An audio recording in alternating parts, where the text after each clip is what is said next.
TCS ion CBT అనేది ఇవాళ దేశవ్యాప్తంగా అనేక పోటీ పరీక్షల్లో ఇదే విధానాన్ని, ఇదే టెస్టింగ్ ప్లాట్ఫామ్ను వాడతారు. అది ఐఐఎంస్ కానివ్వండి, ఐఐటీస్ కానివ్వండి, all India institute of medical sciences exams కానివ్వండి, ఎన్టీఏ కానీ, ఎస్ఎస్సి, ఆర్ఆర్బి, ఇటువంటి అనేక పోటీ పరీక్షలకి ఇదే ప్లాట్ఫామ్ను వాడతారు. ఇది అవునా కాదా? ఇది వాస్తవం అవునా కాదా? దీనిని ప్రశ్నించేటటువంటి పరిస్థితి ఉంటుందా?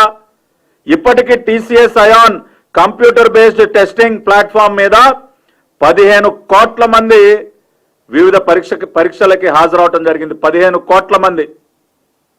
ఇప్పటి వరకు చిన్న డిస్క్రిపెన్సీ లేదు, చిన్న ఆరోపణ లేదు.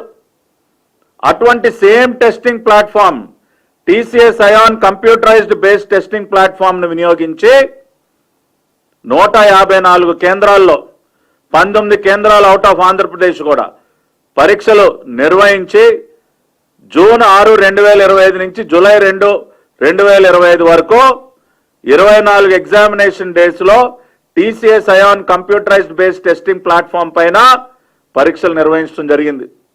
3,36,300 మంది అప్లై చేయడం జరిగింది. పరీక్షలు నిర్వహించిన తర్వాత ప్రతి చోట కూడా అనేక రకాలైనటువంటి క్వెర్రీస్ అన్నిటినీ కూడా నివృత్తి చేస్తూ ఒక కాల్ సెంటర్ని ఏర్పాటు చేయటం కానివ్వండి, వాక్-ఇన్ హెల్ప్ సెంటర్స్ ఏర్పాటు చేయటం కానివ్వండి, ఒక్క కాల్ సెంటర్కే దాదాపుగా 7,381 క్లారిఫికేషన్స్ కాల్ సెంటర్కి రీచ్ అయితే ప్రతి ఒక్క క్లారిఫికేషన్ కూడా క్లియర్ చేస్తూ ఈ పరీక్షల్ని నిర్వహించడం జరిగింది. అంతేకాకుండా మీరు చూసినట్లయితే పరీక్షలు కండక్ట్ చేసిన తర్వాత ఒక డ్రాఫ్ట్ కీని పబ్లిష్ చేయడం జరిగింది. డ్రాఫ్ట్ కీని పబ్లిష్ చేసి దాదాపు 1,40,000 క్లారిఫికేషన్స్ డ్రాఫ్ట్ కీ పైన వస్తే వాటన్నిటినీ కూడా నివృత్తి చేయటం జరిగింది.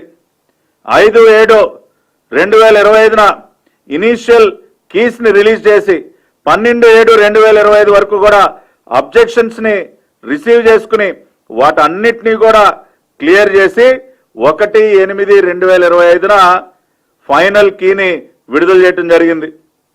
అదేవిధంగా నార్మలైజ్డ్ ఫైనల్ స్కోర్స్ని 11/8/2025 పబ్లిష్ చేయడం జరిగింది. అంతేకాకుండా ఇవన్నీ కూడా different district level verification committees ఏవైతే ఉన్నాయో ఇవన్నీ కూడా సర్టిఫికెట్ వెరిఫికేషన్ సంబంధించి 28 ఆగస్టు నుంచి సెప్టెంబర్ 13 వరకు సర్టిఫికెట్ వెరిఫికేషన్ చేయడం జరిగింది.